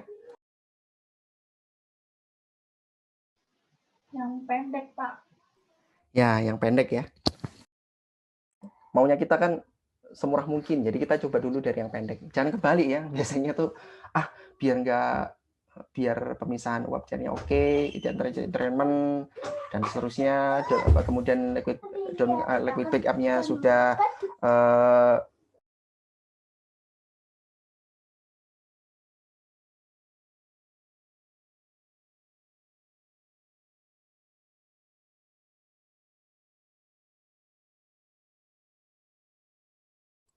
maaf ya, ada sedikit gangguan. Nah, jadi kita menentukan spacing-nya dari yang rendah dulu. Ya, harapannya kita kan punyanya kolomnya jangan terlalu tinggi dong, maunya kan yang murah berarti yang pendek. Jangan dibalik ya, dicoba dari yang tinggi dulu baru ke bawah. Nah, itu secara pemikiran berarti Anda sudah terbalik gitu. Nah, dan itu biasanya ada nanti yang melakukan hal seperti itu. Udah coba yang tinggi aja gitu, yang paling tinggi aja, yang paling tinggi kan nanti aman gitu, bisa aman semuanya gitu. Tapi jadinya malah kolomnya mahal sekali. Nah, kemudian cari harga K1. Nah, nanti kita bisa menggunakan grafik yang tadi ya. Grafik, sebentar, saya sambil lihat bukunya Sinot aja deh. Nah, kalau di Sinot yang edisi 4 nih, grafiknya di 11.28. 11.27 yang tadi yang kita sudah perlihatkan juga grafiknya seperti apa. Di situ data yang diperlukan adalah data ini, liquid vapor flow factor. Kemudian yang kedua adalah ini tebakan ya. Yang merah-merah ini kita tebakan dulu. Kemudian dari situ kita cari harga K-nya ya dari grafik. Begitu harga K-nya kita peroleh, perlu dikoreksi apa enggak gitu kan. Kan tadi ada batasannya, kalau dia memenuhi Berapa persyaratan tadi berarti kita tidak perlu koreksi. Kalau ada yang berbeda berarti kita perlu koreksi. Setelah itu, nah ini karakter koreksinya berapa gitu ya, kita hitung. Berikutnya adalah menghitung kecepatan vapor saat mulai flooding, UF. UF, kecepatan floodingnya itu berapa sih kecepatan vapor saat flooding gitu ya, ini batas atasnya. Kemudian dari kecepatan flooding ini kita tentukan kita maunya apa namanya berapa persen kecepatan uapnya dari flooding ini, kan tadi ada 70-80%, misalkan kami mau menggunakan yang 85%, misalnya, ya sudah, berarti kecepatan maksimum vapor uapnya adalah sekian persen dari kecepatan floodingnya. Berikutnya adalah menghitung net area. Hitung net area. Hitung net area dari kolomnya tadi ya. Hitung net area dari kolom. Kan di depan tadi kita menggunakan beberapa perkiraan areanya, kemudian kita hitung net areanya. Berikutnya tentukan down kamar areanya, ya, down kamar areanya berapa? Tadi kita misalkan menggunakan perkiraannya adalah 12%. Kemudian oke, kita coba dulu 12%, gitu ya. Dari situ kemudian kita menghitung kolom area. Ya, kita dapat kolom areanya berapa. Kemudian aktif area. Aktif areanya berapa gitu ya.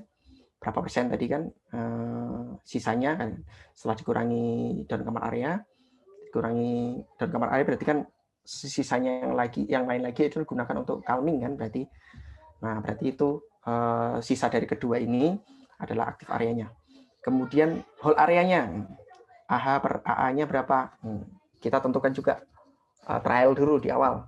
Misalkan tadi di awal kita menggunakan 0,1 gitu ya. 0,1 atau 10% gitu ya. Kemudian, nah ini baru kita isi tabel areanya. Berikutnya adalah menghitung diameter kolom. Lanjutannya adalah menghitung diameter kolom. Kemudian kita tentukan diameter lubang dari kolomnya, gitu ya. Saya mau sekian milimeter lubangnya, gitu ya. Saya coba sekian milimeter, nah, sudah dimasukkan, di trial dulu. Kemudian tinggi weir-nya berapa, gitu ya. Tadi kan ada weir-nya ada 3, 4, 5. Tadi pilih yang mana, gitu ya. Kita pilih dulu. Setelah itu kita punya hasil rancangan sementara. Nah, hasil rancangan sementara tadi. Jadi kita kan ada diameter sudah ada, aktif areanya berapa sudah ada, hole-nya berapa lubangnya, weir-nya tingginya berapa, gitu. Spacing-nya tadi kita tentukan sekian. Nah, itu baru hasil rancangan sementara. Kemudian dari situ nanti kita uji. Dan pengujiannya juga harus dua-duanya, bagian atas dan bagian bawah. Sorry, bagian atas dan bagian bawah. Nah, untuk bagian atas, ya menggunakan laju cair dan uap di bagian atas. Yang bagian bawah, gunakan laju cair dan uap di bagian bawah. Jadi pengujian itu dua-duanya ya dilakukan ya. Diameter atas dan diameter bawah kan tadi misalkan kita mau samakan dulu deh sekian gitu. Kemudian untuk menguji yang atas dan menguji yang bawah harus menggunakan laju cair dan uap di bagian atas dan bagian bawah. Jangan kalau begitu sudah oke, diameternya kita samakan, tapi kemudian untuk mengujinya malah menggunakan laju cairan uap dan cairan udah di atas saja kan diameternya sama, ya nggak bisa karena kondisinya kan laju cair dan uapnya di bagian atas dan bawah kan berbeda. Pengujiannya apa saja? Nah, ini tadi yang sudah kita sempat bahas, apakah terjadi whipping gitu ya. Kemudian apakah pressure drop-nya memenuhi, apakah down kamar backup-nya sudah cukup gitu ya, tingginya for di down kamar sesuai, waktu tinggalnya apakah sudah sesuai gitu ya, sudah cukup gitu ya, apakah jumlah liquid entrainment-nya berlebihan atau tidak. Nah, ini harus kita uji. Begitu sudah lolos semuanya gitu, gitu, kemudian berarti tinggal membuat ilustrasinya atau gambarnya. Oh, seperti ini gitu. Nanti kolomnya itu nanti Anda buat gambar diameter sekian, aktif area dan seterusnya, weir-nya tingginya dan spacing-nya dan seterusnya. Tapi jika tidak lolos, uji, ada bagian-bagian tadi yang nggak lolos, wah ternyata bagian poin 1 nggak lolos, ya udah berarti harus ada yang diubah. Jadi ubah rancangan agar lolos uji. Misalkan tadi spesinya, oh ternyata kecilan nih, dinaikkan lagi ke level berikutnya ya, dihitung lagi gitu ya. Kemudian oh misalkan ada yang pressure drop-nya ternyata gede gitu, ternyata pressure drop-nya gede. Tadi kan kita maunya adalah laju alir linearnya maunya kencang gitu ya. Dengan membuat kencang itu diameter hole-nya dikecilin misalkan. Oh berarti kekecilan ini berarti harus digedein sedikit. Nah, seperti itulah nanti diubah-ubah sehingga semuanya lolos uji. Dan harapannya tidak, misalkan Anda pas beruntung nih mencoba sekali langsung lolos gitu. Tapi sebaiknya harus coba diulang-ulang lagi sampai Anda kira-kira memperoleh desain kolom yang harganya paling murah gitu ya. Harga paling murah apa ya, patokannya setidaknya diameternya tingginya yang paling minimal gitu ya, yang paling rendah gitu ya, serendah mungkin, tetapi tetap memenuhi semua kriteria tadi, memenuhi semua persyaratan tadi, gitu ya. Setidaknya itu gitu. Dicoba. Pas Anda nyoba spesinya 0,6, oh 0,6 ini masuk nih, ternyata lolos. Oh, masih bisa dikecilin lagi nggak ya, gitu. Misalkan seperti itu. Pas nyobanya di tengah-tengah gitu. Pas Anda nyoba tebakannya adalah di tengah-tengah plate spacingnya. Saya mau nyoba yang di 0,25 misalkan. Oh ternyata masih bisa dikurangi gitu. Ya sudah. Ya pokoknya tidak sebaiknya diujinya berkali-kali. Nah, jika lolos uji semua bagian atau keseluruhan, maka rancangannya dapat diterima. Jadi kalau begitu sudah lolos semua, bagusnya sih lolos semua gitu ya. Nanti berarti desainnya itu bisa diterima. Nah, sekarang saya akan memperlihatkan dulu contoh laporan, nanti baru kalau mau ada tanya-tanya. Ini laporannya ya. Saya memperlihatkan dulu yang tahun lalu. Oke, apakah Anda sudah bisa melihat PDF saya? Halo? Bisa, Pak. Bisa, oke. Jadi bentuk laporannya nanti seperti ini ya. Nanti tugas ini dikerjakan per kelompok, gitu ya. Dan nanti di depan itu ada kelompoknya siapa saja. Nah, yang ditulis nanti adalah yang hanya ikut mengerjakan, gitu. Yang tidak ikut mengerjakan nggak usah Anda tulis di situ.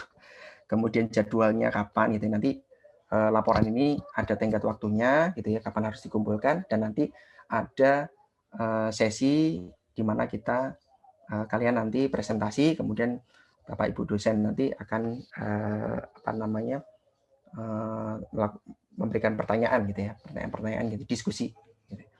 Diberikan waktu untuk presentasi berapa, nanti gantian presentasinya, kemudian nanti ada tanya jawab di situ.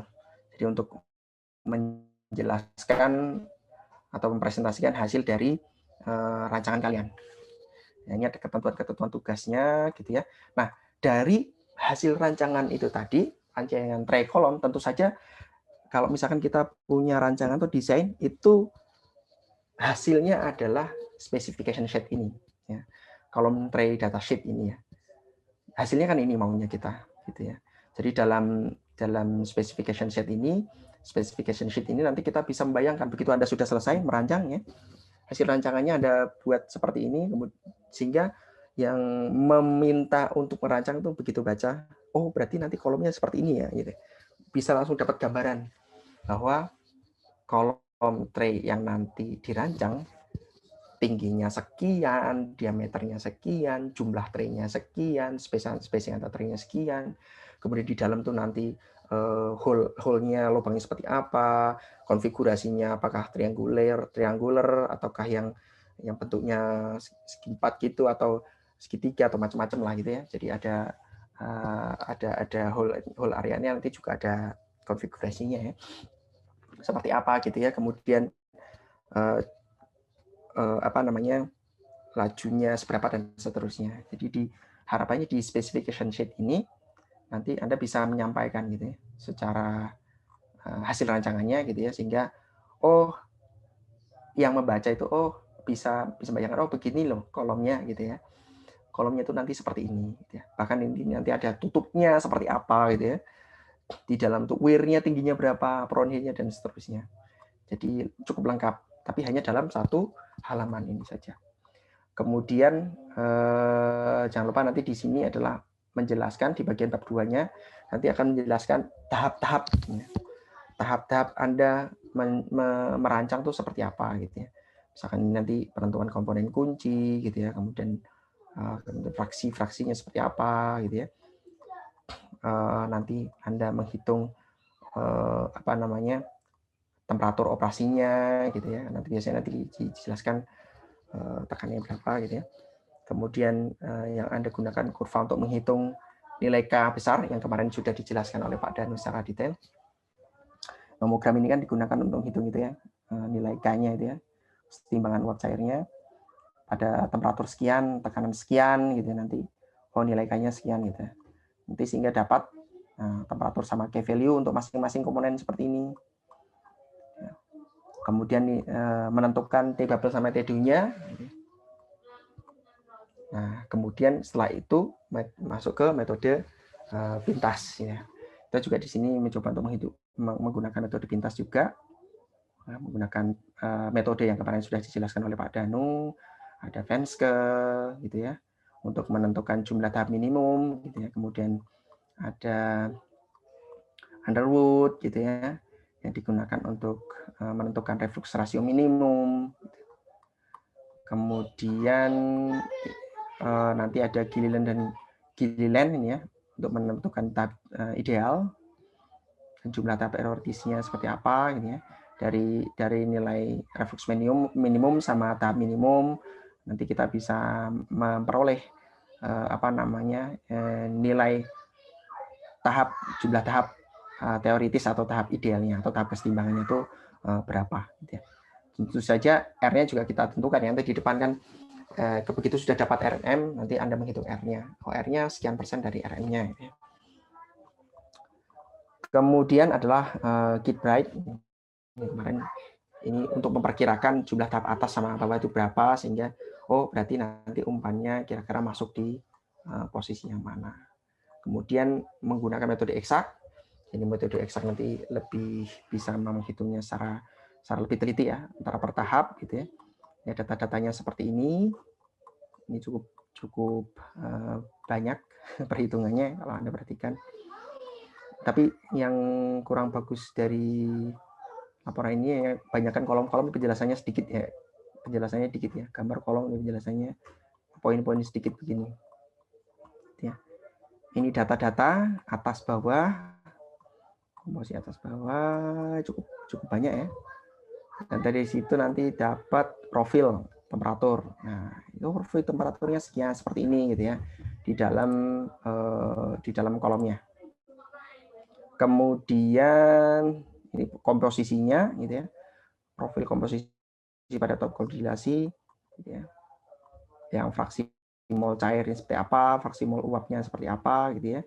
Ini hanya bisa Anda hitung dengan metode eksak. Kemudian berikutnya adalah efisiensi tray.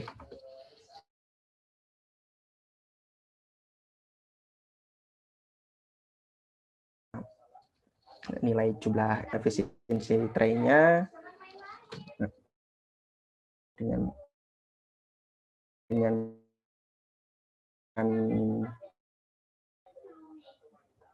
Onda ini bersama Onda. Setelah sudah sampai ke berikutnya merancang tray kolom. Jadi di depan tadi metode pintas dan metode eksak untuk menjelaskan tadi ya berapa tahap dan seterusnya, tahapnya seperti apa, dalam kondisi operasi dalam tahapnya itu temperatur dan seterusnya, komposisinya seperti apa. Begitu sudah dapat, berikutnya adalah merancang tray kolomnya. Ya, tray kolomnya nanti diameternya ini seperti apa. Ini tadi metode-metode yang atau tahap-tahap yang tadi sudah sempat saya singgung ya. Jadi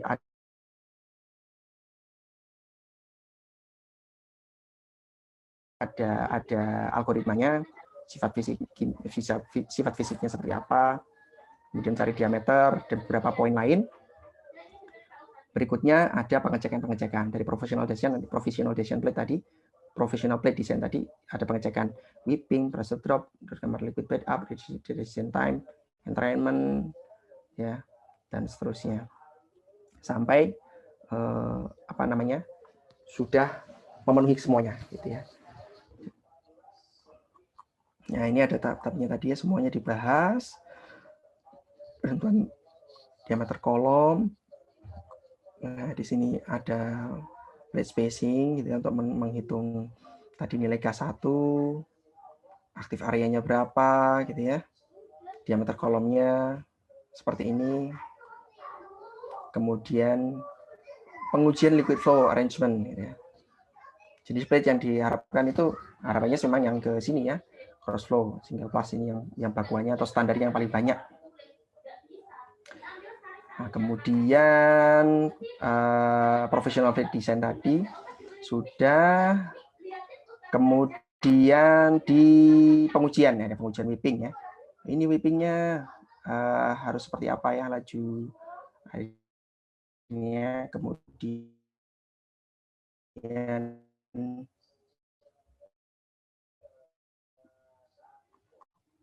ini pressure drop, ini pressure dropnya itu dijelaskan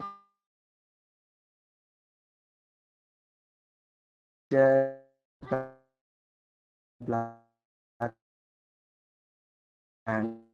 sudah mulai ini ya bentuk seperti ini gitu ya, dibuat ilusnya. Oh, ini translasi kalau yang seperti ini biasanya tidak perlu metode pintas, eksak, kemudian perancangan ini nanti kita bisa menentukan total tingginya berapa, diameternya berapa, bentuknya seperti apa. Dan jangan lupa nanti ada juga pemilihan tipe tutup kolom ya. Nanti Anda bisa cari di literatur tipenya seperti apa yang diperlukan gitu ya. Bahkan ini juga ada pemilihan tipe kaki kolomnya gitu ya.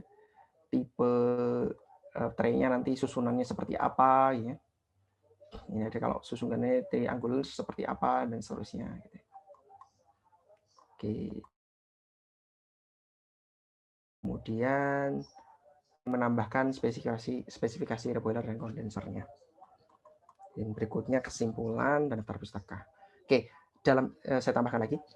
Dalam menulis laporan seperti ini, yang saya sering temui salah satu mungkin yang kurang diperhatikan gitu ya.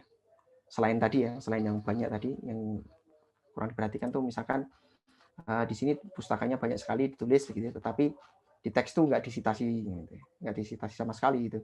Jadi di sini ada 1, 2, 3, 4, 5 misalkan, 1, 2, 3, 4, 5, 6 gitu. Tapi di teks itu hanya yang diambil yang sinot saja, yang lain nggak ditulis ya. Itu perlu diperhatikan juga. Jadi yang seperti itu harap diperhatikan ya, walaupun bukan yang bagian utama dari perancangan tray ini, yang bagian utama yang ini gitu ya. Nanti dapat specification sheet seperti ini. Jadi Anda sudah bisa menyerahkan ke pemberi tugas ini loh. Kolomnya nanti seperti ini.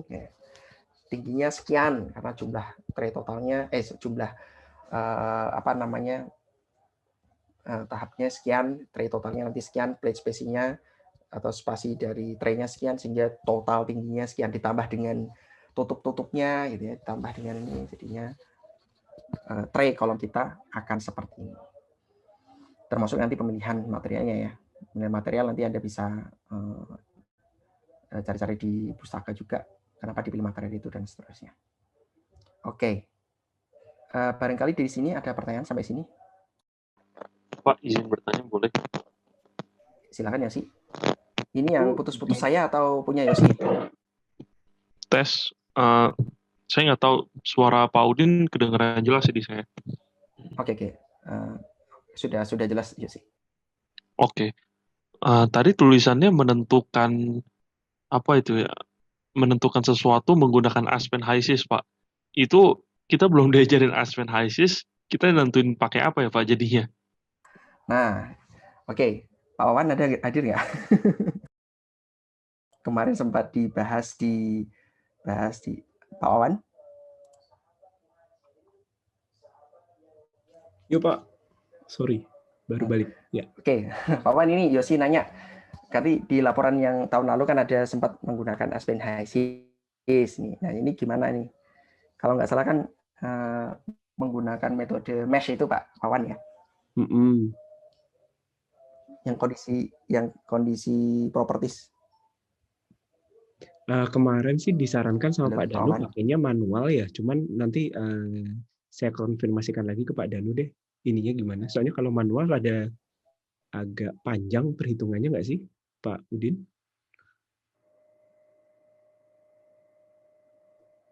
Halo, suara saya kedengeran nggak? Ya, sebenarnya kalau nggak salah, kalau yang sebelum-sebelumnya menggunakan HISIS, tapi masih didiskusikan lagi nanti seperti apa. Kalau misalkan mau diajarkan HISIS, ya berarti nanti bisa menggunakan HISIS. Kalau enggak ya berarti manual.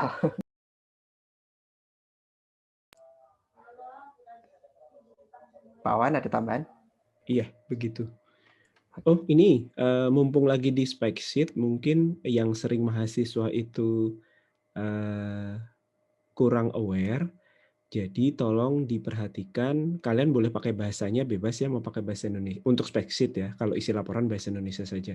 Kalau spec sheet itu mau pakai bahasa Indonesia boleh, bahasa Inggris boleh, tapi kalau bahasa Indonesia ya desimal pakai koma. Kemudian kalau bahasa Inggris berarti desimal pakai titik. Terus satuannya, ini kan tadi satuannya ini ada trace space-nya kan milimeter. Jadi pastikan angka yang di-input memang satuannya milimeter.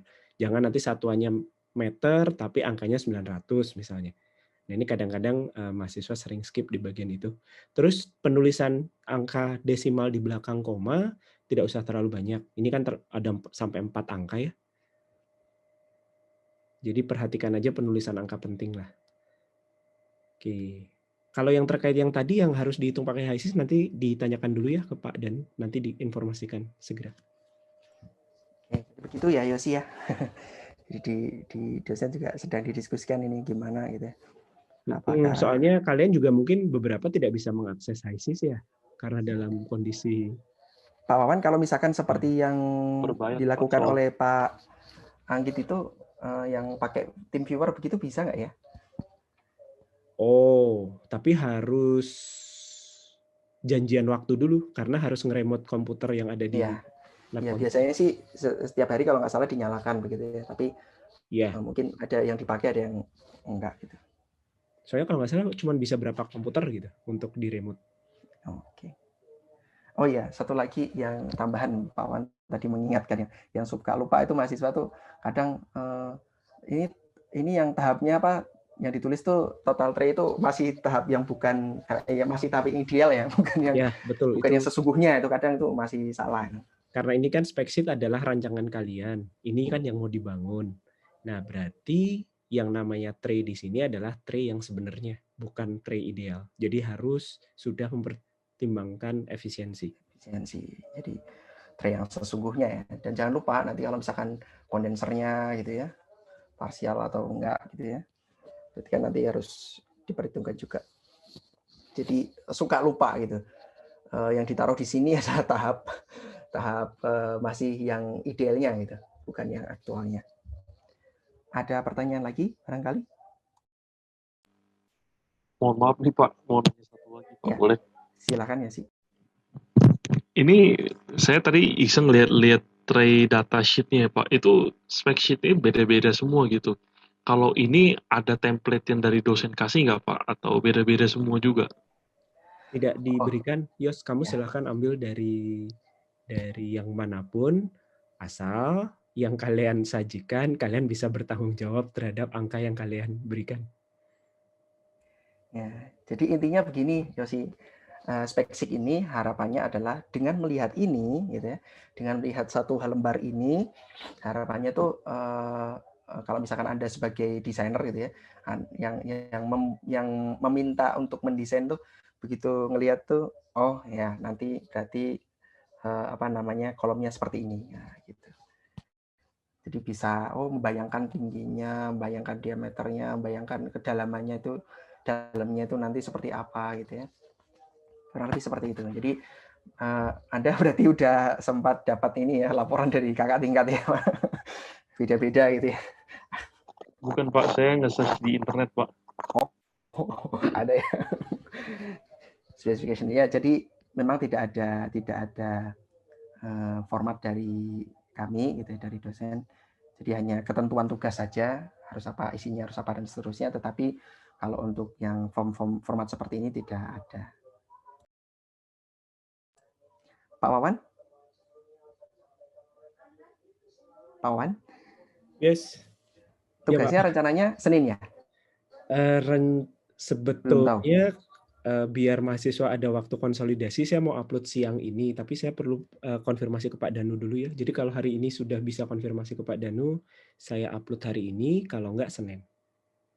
Oke, jadi nanti tunggu pesan dari Pak Wawan ya.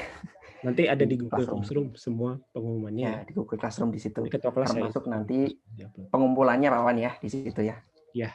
Nah, nanti karena kita online, nanti presentasinya juga akan dilaksanakan secara online gitu. Biasanya kita offline gitu ya, ada jadwal di mana kalian kosong, kemudian para dosen juga bisa gitu ya, nanti di jadwal yang kosong itu nanti kita akan berikan waktu untuk presentasi dan tanya jawab gitu terkait perancangan ini.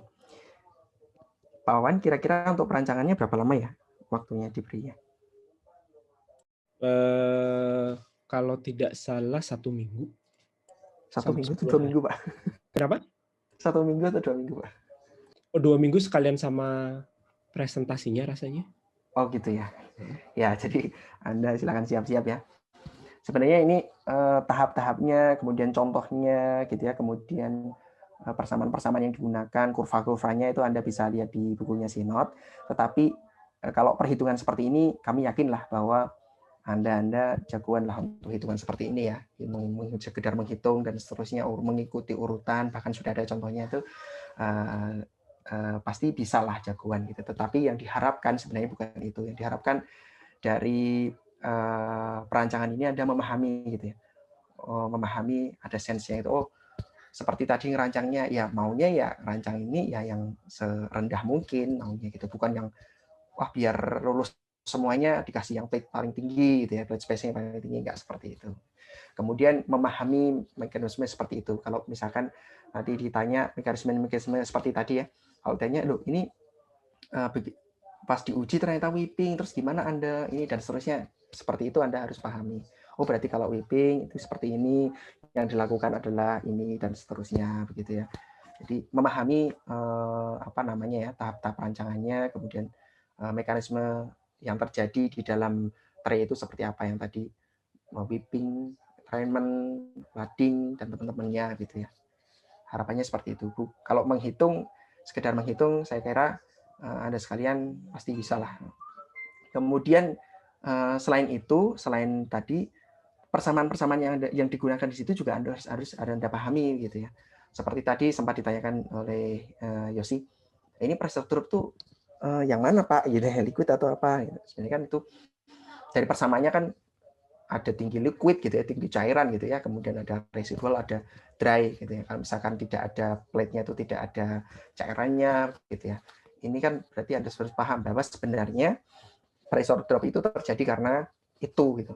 Pressure drop-nya siapa? Pressure drop dari uap gitu yang di dalam masing-masing tray itu.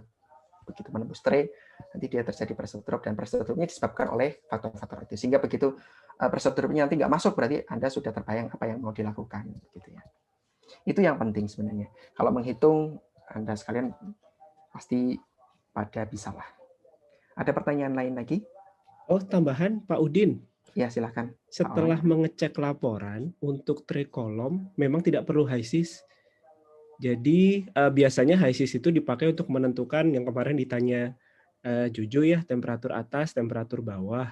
Iya. Nah, kan kalian bisa gunakan solver, pakai Excel bisa. Jadi kan untuk ini ya, untuk itu Pak ya, yang menggunakan seperti metode yang dijelaskan oleh Pak Danu kemarin ya, yang diiterasi itu menggunakan nilai K dan seterusnya ya. Iya betul.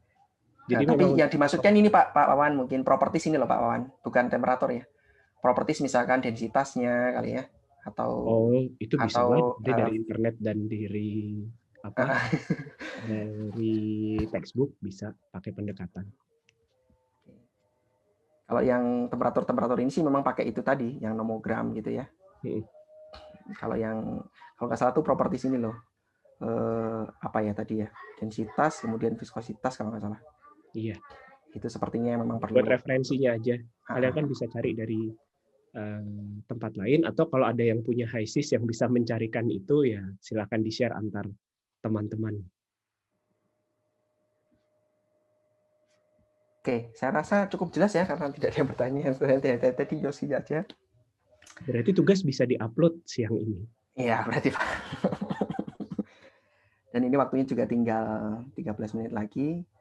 Kalau sudah tidak ada, mungkin saya tutup. Ya, silakan. Ya, ini soal apa ya tugasnya? Itu kita berkelompok, dibagi atau milih sendiri? Dibagi. Oh iya, untuk kelompoknya nanti akan dibagi. Penentuan kelompok ditentukan, nanti untuk yang P-kolom baru kalian yang milih sendiri. Ya, jadi di Trekolom ini sudah dibagi kelompoknya, gitu ya. Nanti kalian tinggal mencari di mana kelompok mana. Tapi untuk P-kolom nanti dari informasi Pak Wan barusan, untuk P-kolom nanti bisa mencari sendiri. Dan nanti jangan lupa ya di laporan ini yang dicantumkan adalah yang mengerjakan, yang ikut mengerjakan. Kalau nggak ikut mengerjakan nggak usah dicantumkan. Tapi diajakin dulu ya untuk mengerjakan. Ya, betul Pak. Oke. Oke, kalau sudah tidak ada, barangkali kita tutup saja pertemuan kali ini. Sampai jumpa lagi di pertemuan berikutnya. Mohon maaf ya, kemarin ada gangguan seperti itu, dan mungkin tadi juga ada beberapa sempat berhenti sebentar, ya biasa kalau di rumah seperti ini. Mohon maaf kalau masih ada kurang-kurangnya. Silakan Anda baca sendiri di bukunya lebih jelasnya, lebih lengkapnya ya, sampai di sampelnya. Saya di sini tidak menunjukkan contohnya seperti apa perhitungannya. Di Sinod ada contohnya. Nanti bisa Anda pelajari untuk perhitungan di tugas berikutnya. Cukup saya rasa. Assalamualaikum warahmatullahi wabarakatuh. Sampai jumpa di pertemuan berikutnya.